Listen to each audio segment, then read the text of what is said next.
Hello friends, நீங்கள் பார்த்துட்டு இருக்கிறது ஹரிஷ் வாய்ஸ். இன்னைக்கு இந்த வீடியோ நாம் இந்த பார்க்க போகிறோம்னா Hunter X Hunter season 5 episode 86 promise and reunion. ஓப்பனிங்லேயே எப்படியாவது கைட்டை நம்ம எஞ்சியிலேருந்து கண்டிப்பாக காப்பாற்றியதை தீர்வோம் அப்படின்னு தன்னோட வீக்காக இருக்கிற ஸ்டேட்டையுமே கண்டுக்காம நம்ம கான் பார்த்தீங்கன்னா கிலுவாவுக்கு தன்னம்பிக்கை சொல்லிக்கிட்டு இருக்கிறான். நிஜமான நம்மளால முடியும் அப்படின்னு கிலுவா கேட்கும்போது, கண்டிப்பாக நீ வேணா பாரு, நம்ம எஞ்சிலுக்குள்ளே போய் மறுபடியும் நம்ம போய் கைட்டை காப்பாற்றாதான் போகிறோம் அப்படின்னு கண்டிப்பாக நம்ம கான் பார்த்தீங்கன்னா தன்னம்பிக்கையோட சொல்லிட்டான். அண்ட் அதே சமயத்தில் சரி இனிமேட்டு நம்ம என்ன பண்ண போகிறோம் அப்படின்னு கான் கேட்கும்போது, இவங்க பார்த்தீங்கன்னா இந்த ஸ்ட்ரீட்டில் நடந்து போய்கிட்டு இருக்கிறாங்க. கையில் நடந்து இதை வச்சு ஆட்டிக்கிட்டு இருக்கிற அப்படின்னு கேட்டுட்டு இருக்கும்போது, எனக்கு இது அந்த எக்ஸ்ட்ரிமேஷன் டீமில் இருக்கிற கேப்டன் நெட்டரோ தான் கொடுத்தாரு. அது ஏற்கனவே உனக்கே தெரியுமில்ல, ஏன்னா இதே மாதிரி ஒரு பீஸ் வந்து அவர்கிட்ட இருந்தது, அந்த என்கிட்ட வந்து கொடுத்தாரு. அண்ட் அது மட்டும் இல்லாமல் வில்லேஜுக்கு ஒதுக்க போகிறதுல 2 சோல்ஜர்ஸை, அதாவது 2 அசாசினேஷன்ஸை நாங்கள் இங்கே விட்டுட்டு தான் வந்திருக்கிறோம். உங்களால் அவங்கள தோக்கடிக்க முடிஞ்சால் நீங்கள் வந்து எங்கள் கூட வந்து உதவி பண்ணுங்க அப்படின்னு சொல்லிட்டு நெட்டரை சொல்லியிருப்பாப்ல.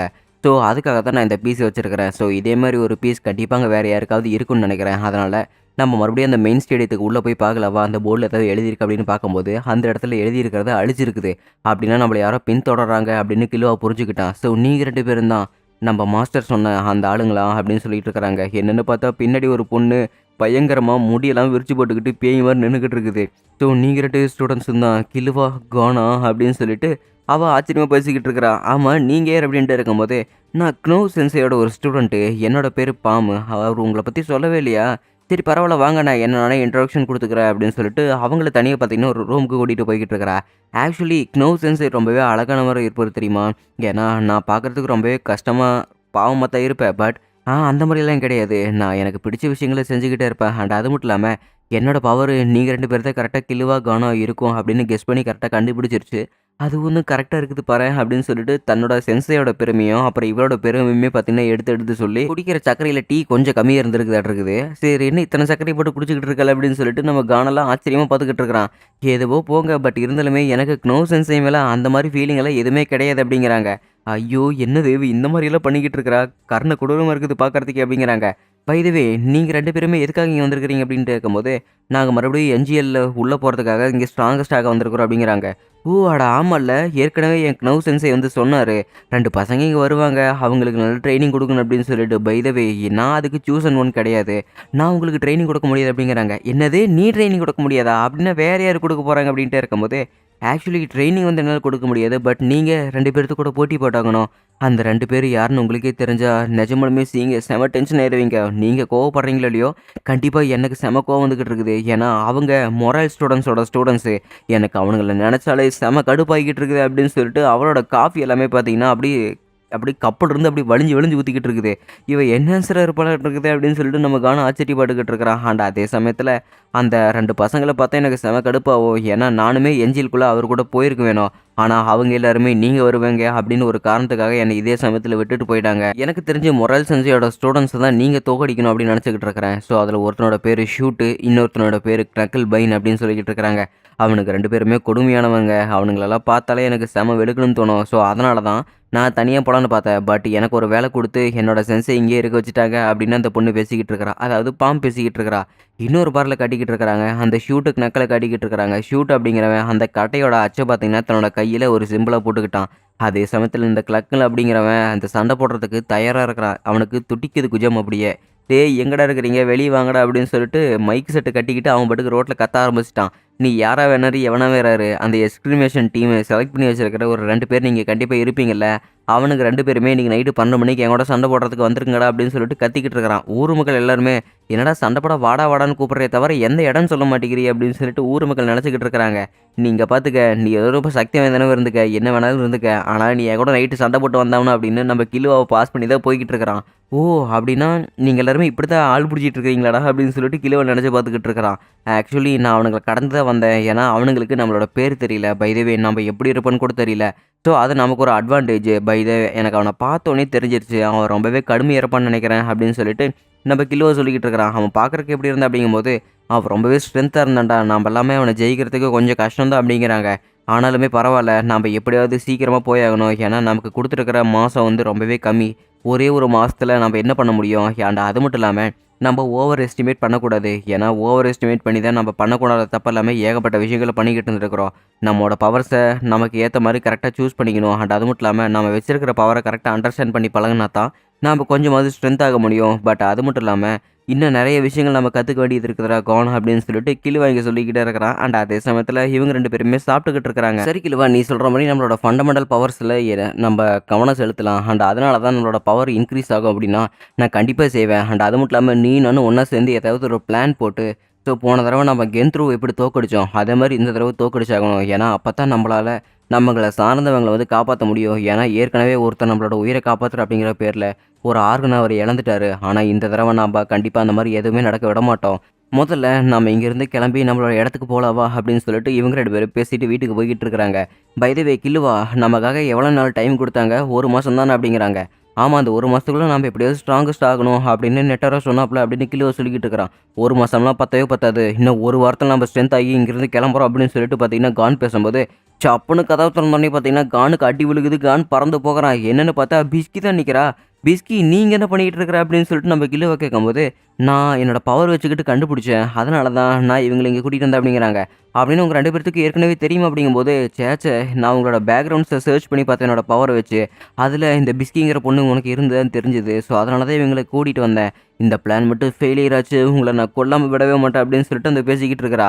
மறுபடியும் பார்த்தீங்கன்னா பிஸ்கி தலையில் கொட்டுறா. எதுக்காக பிஸ்கி இப்படி என் தலையில் அடிக்கிற அப்படின்னு கேட்கும்போது உனக்கு என்ன பைத்தியம் முடிச்சிருச்சா? ஹண்டர் அசோசியேஷன் லீடர் உனக்காக 1 மாதம் டைம் கொடுத்தாருனா அது உனக்கு ஒரே வாரத்தில் முடிச்சிட்டு வரதுக்காக இல்லை, அது செய்யறதுக்கு 1 வருஷம் ஆகும். அதனால தான் உனக்கு 1 மாதம் டைம் கொடுத்துருக்காரு. அதனால தான் நீ இப்படி கஷ்டப்பட்டு ட்ரைனிங் எடுக்கணும் அப்படின்னு சொல்லிட்டு பிஸ்கி சொல்லிக்கிட்டு இருக்காங்க. இன்னொரு பக்கம் எஞ்சியில் கட்டிக்கிட்டு இருக்காங்க. அங்கே இருக்கிற எல்லா ஆன்ஸுமே பார்த்தீங்கன்னா ஏதோ பேசிக்கிட்டு இருக்குது. என்னென்னு பார்த்தா ஒரு ஐஸ் சேம்பருக்குள்ளே நம்ம கைட்டோட டெட் பாடி வச்சிருக்காங்க. ஸோ மறுபடியும் நான் உன்னை திரும்ப உயிரோட கொண்டு வரணும் அப்படின்னு எனக்கு ரொம்பவே ஆசையாக இருக்குது.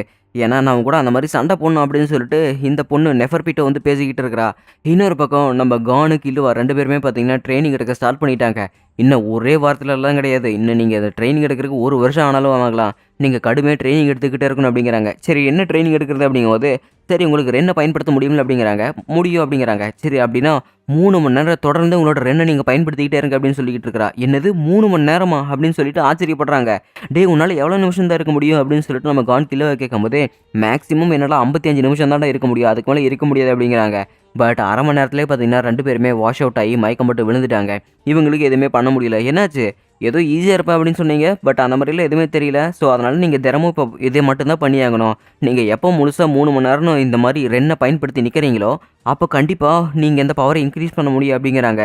ஸோ நைட் நேரம் ஆயிடுச்சு. நைட்டு 12 மணி ஆயிடுச்சு. 12 மணிக்கு சண்டைக்கு கூப்பிட்ட நகலுமே பார்த்தீங்கன்னா அங்கே தயாராக நின்றுக்கிட்டு இருக்கிறான். ஆனால் சண்டை போடுறதுக்கு யாருமே வரல.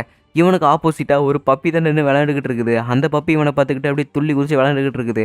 உனக்கு காலர் இருக்குது அப்படின்னா உன்னோட ஓனர் எங்கே போன அப்படின்னு சொல்லிட்டு அவன் நாய்க்குட்டி கூட விளையாண்டுக்கிட்டு இருக்கிறான்.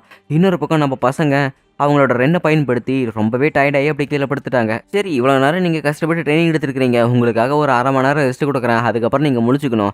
இப்போ என்னோட பவர் காட்டுறதுக்கான வேலை வந்துருச்சு அப்படின்னு சொல்லிட்டு தன்னோட பவரை பயன்படுத்தி இவங்களோட உடம்புக்குள்ளே பார்த்தீங்கன்னா ஒரு மசாஜ் ஆட்டம் பண்ணுறதுக்கு அந்த லேடி பார்த்தீங்கன்னா வந்திருக்கிறாங்க. இதுமேட்டு எல்லாத்தையுமே உங்ககிட்ட வெட்டுற குக்கி அப்படின்னு சொல்லிட்டு நம்ம பிஸ்கிதை பார்த்தீங்கன்னா அந்த பொண்ணுக்கிட்ட பேசிக்கிட்டு இருக்கிறாங்க. நம்ம கானுக்கு அப்படியே மசாஜ் பண்ணும்போது தூக்க கண்ணை சொக்கிக்கிட்டு இருக்குது. இந்த பொண்ணுமே பார்த்தீங்கன்னா அதாவது பாம் வந்து நம்ம பிஸ்கிட்ட பேசிக்கிட்டு இருக்கிறாங்க. நிஜமாலுமே உன்னால் அவங்கள ஸ்ட்ராங் பண்ண முடியுமா? ஏன்னா நான் உள்ளே போகிறதுக்காக காத்துக்கிட்டு இருக்கிறேன். எனக்காக ஒரு வேலையை கொடுத்து என்னை இங்கேயே வெளியே முடக்கி போட்டுட்டாங்க. ஆனால் நான் அங்கே போய் என்னோட மாஸ்டருக்கு உதவி பண்ணணும்னு ரொம்பவே ஆவலாக இருக்கிறேன். நான் என்னோட டைம் ஸ்பெண்ட் பண்ணுறதே ஒரு உருப்படியான விஷயத்துக்குன்னு தெரிஞ்சால் நான் கொஞ்சம் சந்தோஷப்படுவேன். ஆனால் அதுவே டைம் மோசமான ஒரு விஷயத்துக்கு ஸ்பெண்ட் பண்ணுறேன்னு தெரிஞ்சிருந்தா உன்னை நான் கொல்லாமல் விடவே மாட்டேன். ஸோ கண்டிப்பாக அவங்க எல்லாருமே ஜெயிச்சிருவாங்கல்ல, என்ஜிஎல்ல கண்டிப்பாக நாங்கள் எல்லாருமே ஒன்றா சேர்ந்து உள்ளே போவோம்ல அப்படின்னு சொல்லிட்டு பாம் கேட்டுட்டு இருக்கும்போது அந்த விஷயத்தை எனக்கு பற்றி தெரியாது. ஏன்னா நீ என்னை கூப்பிட்டது எல்லா விஷயங்கள் என்கிட்ட எலாபரேட்டாக சொல்லாமல் அவங்க 2 பேர்த்துக்கு ட்ரைனிங் கொடுக்குறாங்க மட்டும்தான். அவங்க கண் முழிச்சதுக்கப்புறம் நீ வேணா அவங்க கிட்டே கேட்டுப்பாரு அப்படின்னு பிஸ்கி சொல்லிடுறா. ஸோ கண் முழிச்சதுக்கப்புறம் கண்டிப்பாக நான் என்ஜிஎலுக்கு போவேன். என்ன விதமான கேள்வி இது? என்ன கண்டிப்பாக என்ஜிஎல்களில் போய் நான் கைட்டை காப்பாற்றிதான் தீருவேன் அப்படின்னு சொல்லிட்டு மறுபடியும் அவனோட ட்ரைனிங்கை ஸ்டார்ட் பண்ணிக்கிட்டு இருக்கிறான். ஆனால் எப்படி நீ அவளை கன்ஃபார்மாக சொல்கிற அப்படின்ட்டே இருக்கும்போது ஏன்னா ஒருத்தருக்கு நான் வாக்கு கொடுத்துருக்குறேன், அதனால தான் நான் கன்ஃபார்மாக உள்ளே போயதே தீருவேன் அப்படிங்கிறாங்க. சரி, கொஞ்சம் பொறுத்து தான் பார்க்கலாம். இன்னும் 1 மாதம் டைமுக்கு இருக்குதுல்ல. ஸோ பசங்க எந்த அளவுக்கு ட்ரைனிங் எடுக்கிறாங்க அப்படிங்கிறத பார்த்துட்டு அதுக்கப்புறம் ரிசல்ட்டை பேசிக்கலாம் அப்படின்னு சொல்லிட்டு இங்கே பிஸ்கி சொல்லிக்கிட்டு இருக்கிறா. என்னது இன்னும் 1 மாதம் காத்துருக்கணுமா அப்படின்னு சொல்லிட்டு அவள் ஆச்சரியப்பட்டுக்கிட்டு இருக்கிறா. இன்னொரு பக்கம் எஞ்சியில் கட்டிக்கிட்டு இருக்கிறாங்க. நம்ம நெட்டரோ பார்த்தீங்கன்னா அவரோட பவரை பயன்படுத்தி அங்கே அந்த ஆண்ட் நெஸ்ட்டில் என்ன இருக்குது அப்படின்னு சொல்லிட்டு பார்க்குறதுக்கு பார்த்துக்கிட்டு இருக்கிறாப்ல. அந்த இடத்துல நெஃபர்பிட்டோ தான் பார்த்தீங்கன்னா அவரோட கை நகத்தை வந்து சுரண்டிக்கிட்டு இருக்கிறா.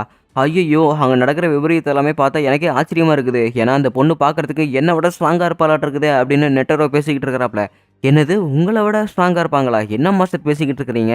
உங்கள விட ஸ்ட்ராங்லாம் இங்க யாரையும் இருக்க முடியாது அப்படின்னு சொல்லிட்டு க்னோ கேட்டுக்கிட்டே இருக்கும்போது, இல்ல கண்டிப்பா கிடையாது. ஏன்னா அதெல்லாம் நான் இளம் பருவத்தில இருக்கும்போது இந்த இடத்துல ஸ்ட்ராங்கஸ்ட்டா இருந்தேன். பட் எனக்கு கொஞ்சம் வார்ம் அப் தேவைப்படுது. நானும் ஸ்ட்ராங்கா மாறுறதுக்கு அப்படின்னு சொல்லிட்டு இந்த நெட்டரும் சொல்லிட்டு இருக்கிறாப்ல. என்னதான் இருந்தாலுமே சரி நாம அவகிட்ட அட்டாக் பண்ணாம நாம எப்படியாவது ஊடுருவி போகணும். பட் இருந்தாலுமே அவளோட எண் வந்து இந்த இடத்த முழுக்கவே சுத்தி இருக்குது. ஸோ கேமரா ஆண்ட் அந்த கூடு முழுக்கவே இந்த எண் சுத்தி இருக்கிறதுனால நாம ஒரு அட்டாக்க மேற்கொள்ளாம நம்ப உள்ள போகவே முடியாது. ஸோ, அதனால எப்படி பார்த்தாலுமே உயிர் சேதம் ஆகும். அதனால தான் இப்ப நாம அத ட்ரெயின் பண்ணலாம் அப்படின்னு சொல்லிட்டு நெட்டரோ சொல்றாப்ல. சரி நீங்க சொன்ன மாரி பிளான ஆரம்பிச்சிடலாம் அப்படின்னு சொல்லிட்டு பார்த்தீங்கன்னா, ஸ்னோவோட 2ல மோரல் பார்த்தீங்கன்னா, அவரோட போர்ட்டல் ஓப்பன் பண்ணி எடுக்குறாப்ல. ஸோ, அவருமே பார்த்தீங்கன்னா, ஏதோ பீடி வாங்கி போடுற மாரி துணி பிரிக்கிறாப்ல. சொல்ல பார்த்தா ஒரே பீடி தான் இருக்குது. ஸோ, அதுலருந்து பார்த்தீங்கன்னா, புகைய வேறு உரியிறாப்ல. உறிஞ்சு புகைய அப்படியே வெளிய விட்டோனே பார்த்தீங்கன்னா, அது ஒரு மிருகமா மாறுது. ஸோ, அங்க இருக்கிற எல்லா புகையுமே பார்த்தீங்கன்னா, ஒரு ராபிட்டா மாறிருச்சு. ஸோ, இதுதான். இனிமேட்டு தான் எங்களோட பிளானிங் ஸ்டார்ட் ஆக போகுது. ஃபர்ஸ்ட்டு நம்ப எனிமி அட்டாக் பண்றதுக்கு முன்னாடி அவங்க எல்லாருமே எந்த மாரி இருக்காங்கன்னு தெரிஞ்சுக்கிட்டாகணும் அப்படின்னு, ஏகப்பட்ட ராபிட் பார்த்தீங்கன்னா, காட்டுக்குள்ள அப்படியே பரப்புறாங்க. ஸோ, இது நெஃபர்பிட்டாவுக்கு நல்லாவே கண்ணுக்கு தெரியுது. ஸோ, இந்த இடத்துல ஏகப்பட்ட சக்திகள் ஏதோ உள்ள வருது. ஆனா, அது எல்லாமே உயிருள்ள சக்திகளா இல்ல எனக்கு தெரியல. அதனாலுமே நான் அங்க போய் அட்டாக் பண்ணி பார்க்கலான்னு தான் இருக்கிறேன் அப்படின்னு நெஃபர்பிட்டா சொல்லும்போது, நீ கொஞ்ச நேரம் அவங்க என்ன பண்றாங்கன்னு விட்டுறது தான் உனக்கும் நல்லதுன்னு நினைக்கிறேன். ஏன்னா, எனிமியோட அட்டாக் எப்படின்னு தெரிஞ்சதுக்கப்புறம் நாம திரும்ப கவுண்டர் பண்ணா நமக்கு கொஞ்சம் நல்லா இருக்கும்ல அப்படின்னு சொல்லிட்டு இங்க ஒரு ஆள் பேசிக்கிட்டு இருக்கிறான். பை த வே நீ யார் அப்படின்னு நெஃபர்பிட்டா சொல்லும்போது, அட நான் உங்ககிட்ட ஒண்ணு சொல்ல மறந்துட்டேன்ல.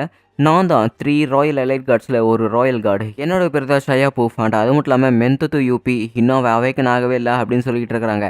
ஓ! அப்படியா? அப்படின்னு சரி நீ சொல்ற மாரி நான் கொஞ்ச நேரம் இங்கேயே இருந்து பார்க்குறேன். ஏன்னா எனக்கும் கொஞ்சம் போர் அடிக்குது. பை த வே நானும் எனக்கு ஒரு முக்கியமான வேலை இருக்குது. நீ இத மட்டும் கொஞ்சம் பார்த்துக்க. நான் உள்ள ஒரு முக்கியமான வேலை இருக்குது. நான் உள்ள கிளம்புறேன் அப்படின்னு சொல்லிட்டு நெஃபர்பிட்டோ பார்த்தீங்கன்னா உள்ள போய்க்கிட்டு இருக்கிறா. அண்ட் உள்ள போய் பார்க்கும்போது நம்ப கைட்டோட டெட் பாடி இருக்குதுல்ல. ஸோ எனக்கு நான் உன்னோட டெட் பாடி திரும்ப யூஸ் பண்ணலான்னு இருக்கிறேன். ஏன்னா உன் கூட சண்டை போடும்போது என்னோட பாடி ரொம்பவே லைட்டா ஃபீல் ஆச்சு. எனக்கு அந்த மாரி மரணமா சண்டை போடணும்னு எனக்கு ஆசையா இருக்குது. அதனால உன்னோட பாடி நான் திரும்ப கொண்டு வரதுல எனக்கு கொஞ்சம் ஐடியா இருக்குதுன்னு நினைக்கிறேன். ஸோ, இப்போ உன்னோட பாடிய நான் திரும்ப கொண்டு வர போறேன் அப்படின்னு சொல்லிட்டு, கைட்டோட பாடிய ரிசர்ச் பண்ணுறதுக்காக இப்போ நெஃபர்பிட்டோ ட்ரை பண்ணிக்கிட்டு இருக்கிறார். இன்னொரு பக்கம் தொடர்ந்து 3 மணி நேரம் ரென்ன எப்படி பேலன்ஸ் பண்ணுறது அப்படின்னு இங்கே நம்ம கானு அப்புறம் கில்லுவா கற்றுக்கிட்டு இருக்கிறாங்க. இவங்களோட வளர்ச்சியை பார்த்தா பாமுக்கு என்ன பண்ணுறதுனே தெரியல. இவ எப்படியாவது என்ஜிஎலுக்குள்ளே போகலாம் அப்படின்னு பார்க்கும்போது தான் இவளோட ரெஸ்பான்சிபிலிட்டி குறுக்க நிற்குது. என்ன ஆனாலுமே சரி நாங்கள் விட்டு கொடுக்க மாட்டோம் அப்படின்னு 2 பேருமே பார்த்தீங்கன்னா தொடர்ந்து ட்ரைனிங் எடுத்துக்கிட்டே இருக்கிறாங்க. இன்னொரு பக்கம் இவளுக்கு ஒண்ணுமே புரியல. ஸோ, கண்டிப்பா இவங்க 2 பேருமே ஏதாவது ட்ரை பண்ணியே தான் ஆகணும் அப்படின்னு பிஸ்கி சொல்லிக்கிட்டு இருக்கிறா. இவங்க இந்த மாரி கடுமையா ட்ரெய்னிங் எடுத்தா தான் அந்த கடுமையிலிருந்து இவங்க ஏதாவது கத்துக்க முடியும் அப்படின்னு பேசிக்கிட்டு இருக்கிறா. அதோட எபிசோட் முடிக்கப்பட்டது.